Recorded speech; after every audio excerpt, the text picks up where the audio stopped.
CM Dhami के निर्देश पर चारधाम यात्रा के लिए बढ़ेंगे पंजीकरण केंद्र। गौचर, बड़कोट, सोनप्रयाग समेत कई जगहों के लिए आदेश जारी। चारों धामों के दर्शन के लिए अनिवार्य है पंजीकरण।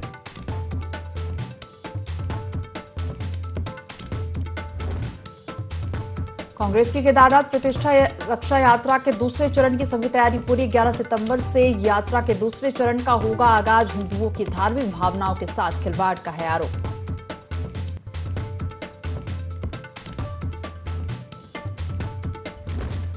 जोशीमठ मलारी नीति नेशनल हाईवे 24 घंटे से बंद। लाता गांव के पास चट्टान टूटने से हाईवे बंद। जान हथेली पर रखकर पैदल जा रहे ग्रामीण।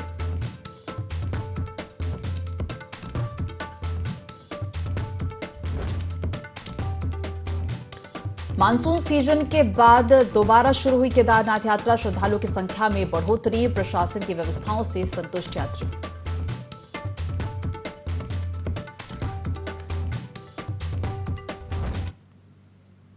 देवभूमि लाइव देख रहे हैं यहां पर। मैं हूं आपके साथ दिव्या। बुलेटिन की शुरुआत करेंगे खबरों के साथ। राज्यपाल गुरमीत सिंह ने राजभवन में निजी विश्वविद्यालयों के कुलपतियों के साथ बैठक ली और इस दौरान उन्होंने सभी निजी एवं राजकीय विश्वविद्यालयों के आपसी समन्वय पर जोर देते हुए कहा कि विश्वविद्यालयों को एक दूसरे के प्रतिस्पर्धी होने के बजाय एक दूसरे की उपलब्धियों से प्रेरणा लेने की जरूरत है।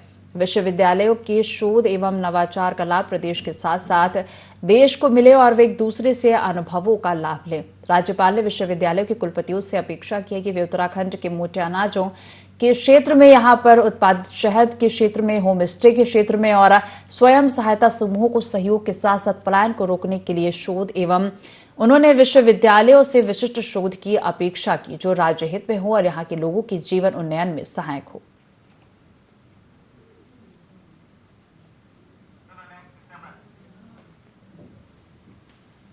केदार घाटी में बारिश कम होने के बाद केदारनाथ धाम यात्रा पटरी पर लौटने लगी है और यात्रा पर आने वाले श्रद्धालुओं की संख्या लगातार बढ़ रही है।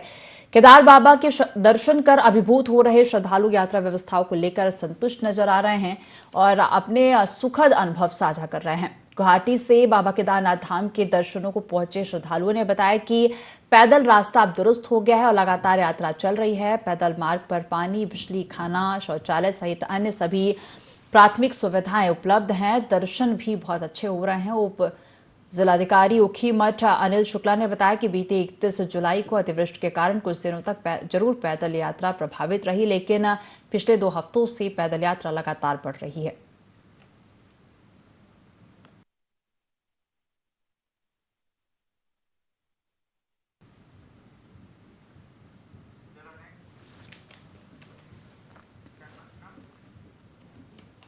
खबर लक्सर से है, जहां लक्सर के सुल्तानपुर कुनारी में एक महिला बच्ची के साथ घर जा रही थी। तभी लक्सर के साइड से हरिद्वार को जा रहे ट्रक ने उन्हें टक्कर मार दी, जिसमें महिला की मौके पर ही मौत हो गई और बच्ची गंभीर रूप से घायल हो गई है। इसके बाद महिला के परिजनों ने थाना कोतवाली में मामला दर्ज कराया, जिसको संज्ञान में लेकर लक्सर कोतवाली में अज्ञात के खिलाफ मुकदमा दर्ज कर लिया था। लेकिन परिजनों ने अब एक बार फिर न्याय की गुहार लगाई है और परिजनों का कहना है कि अभी तक अज्ञात में जो मुकदमा दर्ज हुआ था उसमें किसी भी तरह की कोई धरपकड़ नहीं हुई है।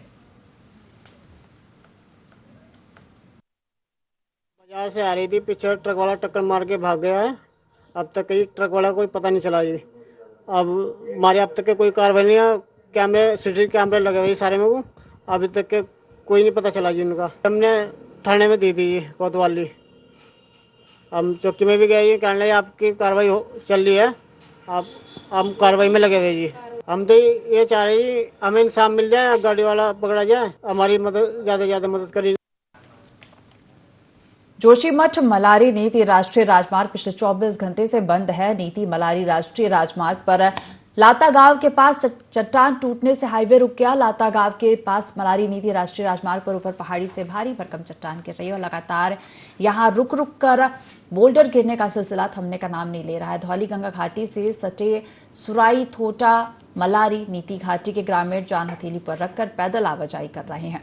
नीति मलारी राष्ट्रीय राजमार्ग लाता गांव के पास बाधित होने से 40 से अधिक सीमांत गांवों और ऋतु प्रवासी गांवों का संपर्क पूरी तरह जोशीमठ मुख्यालय से कटा हुआ है।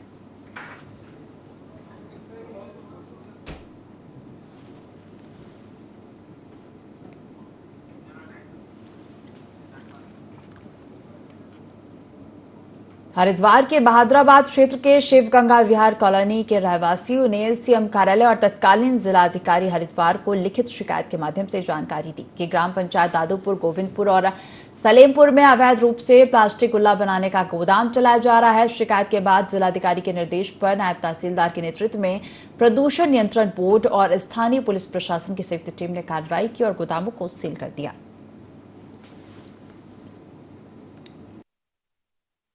अधिकारी महोदय द्वारा एवं उप जिलाधिकारी महोदय द्वारा जो है निर्देश दिए गए थे कि दादूपुर और सलेमपुर में जो ये अवैध कारखाने चल रहे हैं, जो प्लास्टिक वगैरह जला के बना रहे हैं, तो उसके संबंध में आज पोल्यूशन विभाग और राजस्व टीम के द्वारा जो है मौका निरीक्षण भी किया गया और निरीक्षण में पाया गया कि एक फैक्ट्री में अत्यधिक दुर्गंध और दुर्गंध आ रही थी, उसको सील भी कर दिया गया है।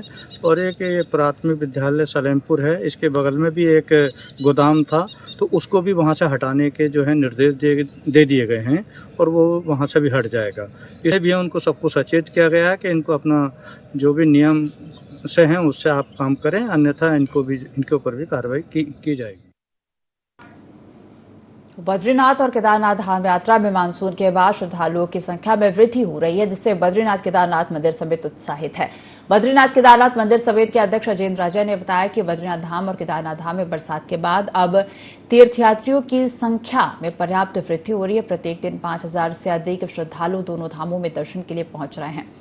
बद्रीनाथ धाम और केदारनाथ धाम यात्रा मार्ग दुरुस्त है। कुछ जगहों पर भूस्खलन की घटनाएं हो रही हैं, लेकिन सड़क मार्ग सुचारू है और यात्रा निरंतर चल रही है। धामों में रुक रुक कर बारिश हो रही है, लेकिन मौसम यात्रा के अनुकूल है।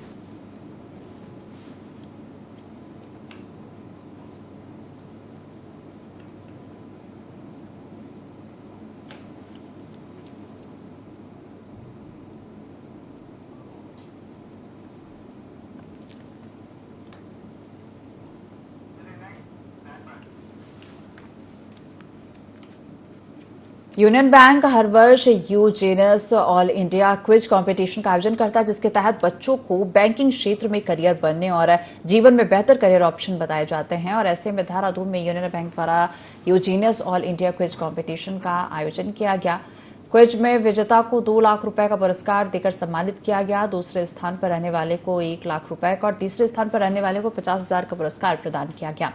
वहीं इस प्रतियोगिता में देहरादून समेत आसपास के शहरों के छात्र छात्राओं ने प्रतिभाग किया।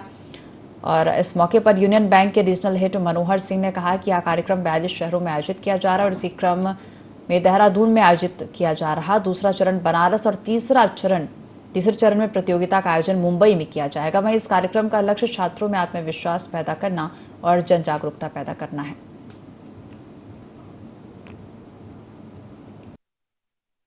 देहरादून का टर्न है। यहाँ पे 2 राउंड में ये प्रतियोगिता करी जा रही है। पहला राउंड स्क्रीनिंग है, उसके बेसिस पे 20 क्वेश्चंस के बेसिस पे हम 6 टीम सेलेक्ट करेंगे। 6 का फिर फाइनल राउंड यहाँ पे होगा। उनमें से जो विजेता घोषित होगा उसे जोनल लेवल पे बनारस पे सेकेंड राउंड के लिए जाना पड़ेगा। वहाँ पे नॉर्थ से तमाम टीमें आएंगी, अलग अलग जहाँ पे आयोजन हुआ है सिटीज़ में, वहाँ से चयनित होकर उसके बाद वहाँ पे जो प्रतियोगिता में प्रथम श्रेणी में प्राप्त होगा, प्रथम आएगा जो टीम, उसको मुंबई में जहाँ हमारा सेंट्रल ऑफिस है यूनियन बैंक ऑफ इंडिया का, वहाँ पे सेमीफाइनल राउंड रहेगा और वहाँ पे जो विजेता रहेंगे वो लोग फाइनल राउंड पे जाएंगे। तो इस प्रकार से ये 3 चरण की प्रतियोगिता है और जो इसमें विजेता टीम होगी उसको 2 लाख का नकद राशि व ट्रॉफी इनाम में है और फर्स्ट रनअप के लिए 1 लाख रुपया और तीसरे के लिए 50। लोहाघाट नगर क्षेत्र में हो रहे अतिक्रमण पर लगाम लगाने को लेकर एसडीएम लोहाघाट रिंकू बिष्ट के निर्देश पर अतिक्रमण हटाओ अभियान चलाया गया। लोहाघाट तहसीलदार जगदीश सिंह नेगी के नेतृत्व में प्रशासन की टीम मौके पर पहुंची और अतिक्रमण हटाने की कार्रवाई की गई। वहीं कई लोगों ने अतिक्रमण हटाने की कार्रवाई का विरोध भी किया। लोगों ने कहा कि प्रशासन एक तरफा कार्रवाई कर रहा है, बिना नोटिस दिए मकानों को तोड़ा जा रहा है।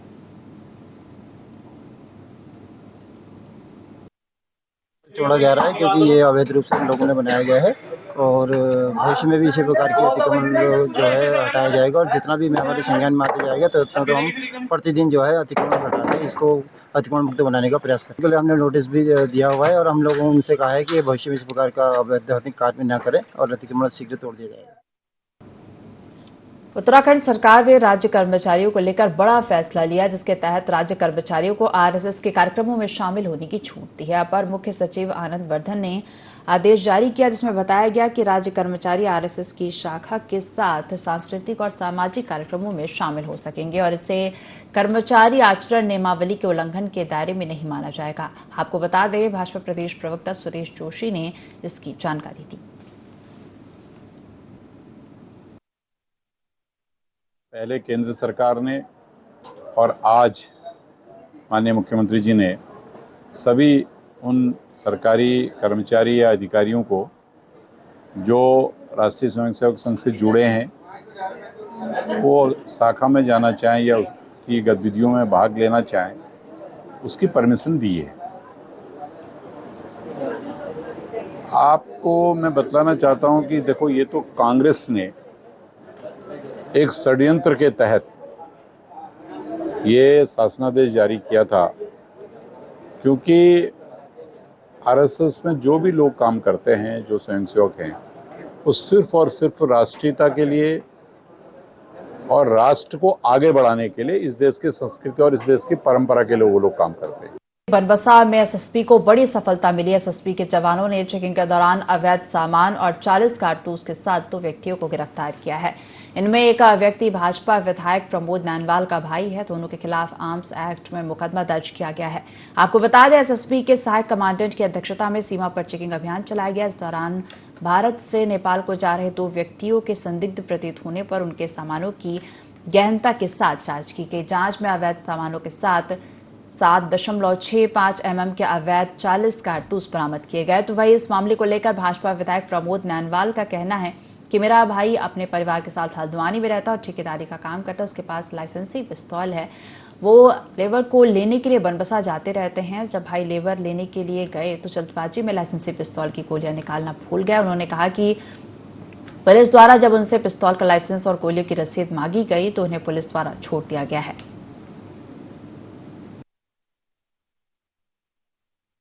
मैं सबसे पहले आपको स्पष्ट बता दूं कि मेरा भाई, क्योंकि हम अलग रहते हैं, हम उसका परिवार अलग रहता है, मैं अलग रहता हूँ, मैं बदरखान में रहता हूँ, वो हल्द्वानी में अपने बच्चों के साथ रहता है। उसका कारोबार भी अलग है, ठेकेदारी का काम करता है।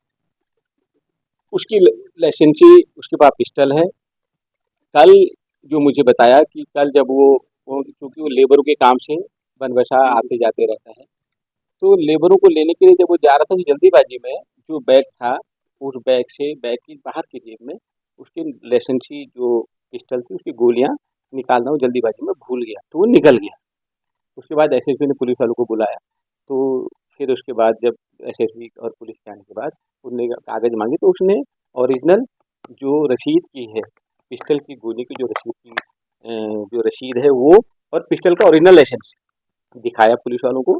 तो पुलिस वालों ने उसे संतुष्ट होकर के उनको घर भेज दिया। अंडरवर्ल्ड डॉन पीपी पांडे को जूना अखाड़े का मठाधीश बनाने को लेकर मामला गर्मा गया है। वही अखाड़े के अंतर्राष्ट्रीय संरक्षक श्री महंत हरि गिरे ने इसे गलत बताकर जांच के आदेश दे दिए हैं और दोषियों पर कार्रवाई की बात कही। उन्होंने बताया कि मामले की जांच के लिए 7 वर्तमान और निवर्तमान पदाधिकारियों की समिति बनाई गई है, जिसकी रिपोर्ट के बाद कार्रवाई की जाएगी। आपको बता दें, अल्मोड़ा की जेल में बंद पीपी पांडे को जूना अखाड़े के कुछ संतों ने दीक्षा देकर प्रकाशन नाम दे दिया था।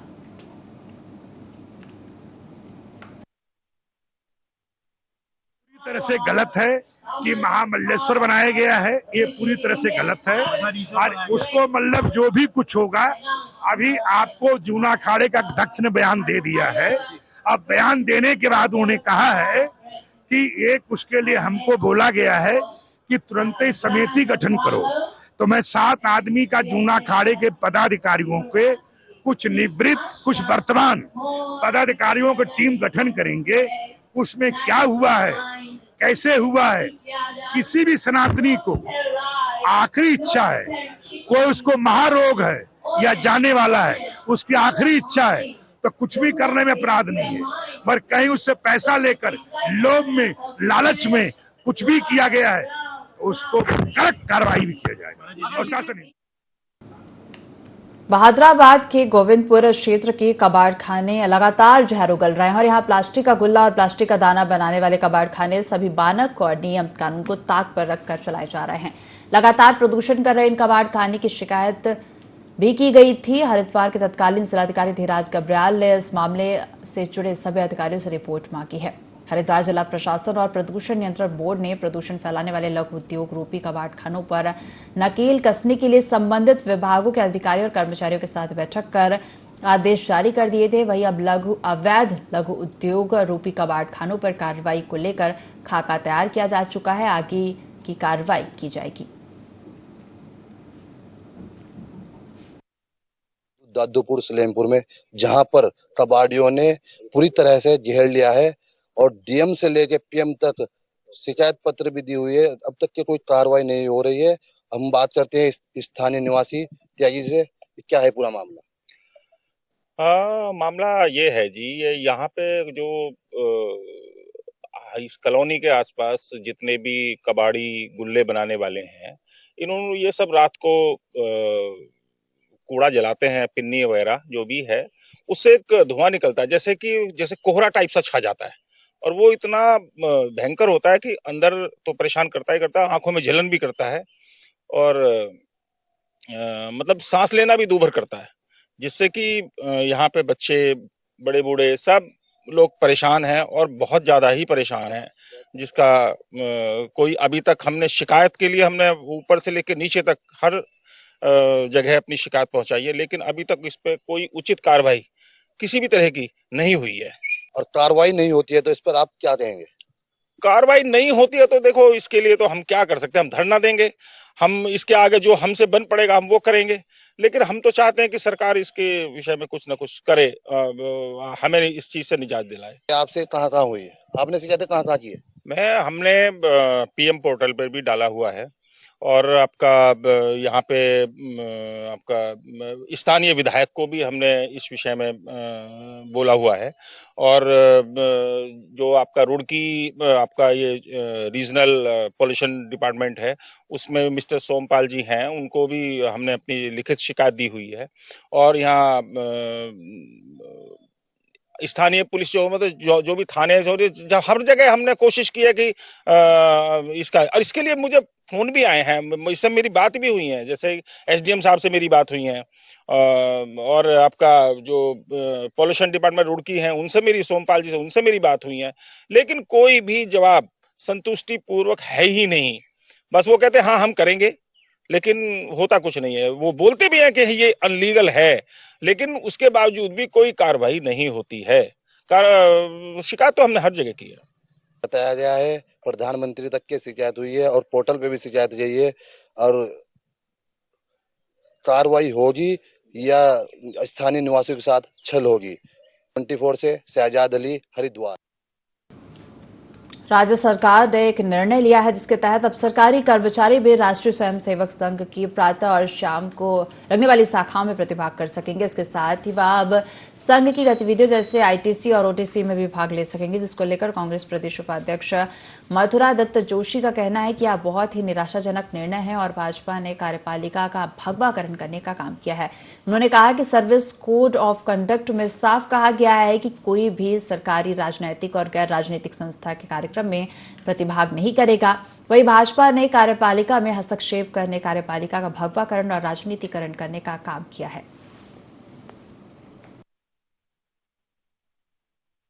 भाग्यपूर्ण निर्णय है और इससे ऐसा लगता है ये नादिरशाही निर्णय है, तानाशाहीपूर्ण निर्णय है और कार्यपालिका के कार्य क्षेत्र में हस्तक्षेप है।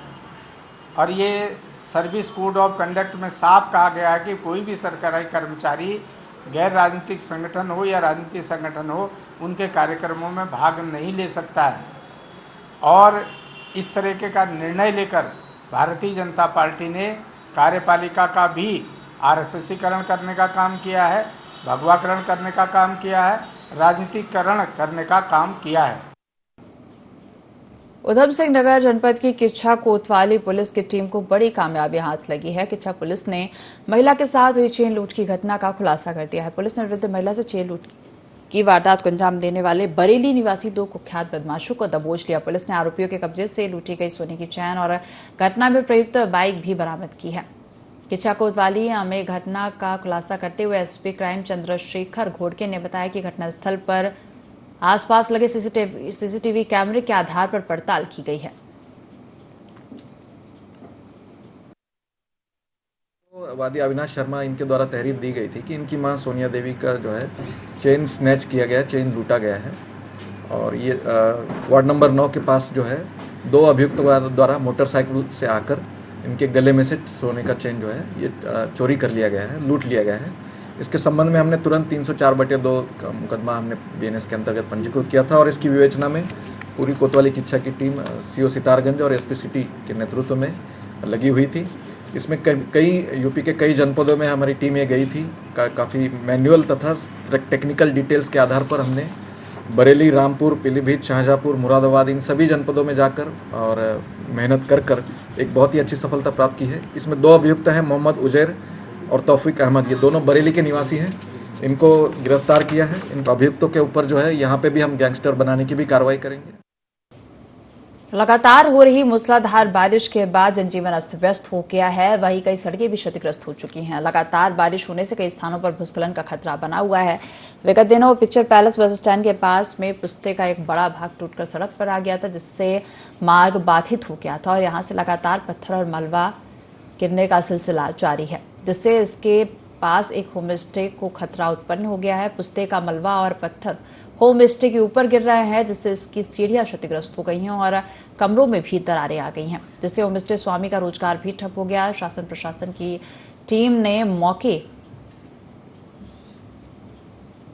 टीम द्वारा मौके का जायजा भी लिया गया, लेकिन अब तक होम स्टे स्वामी को किसी भी प्रकार का मुआवजा नहीं मिल पाया है।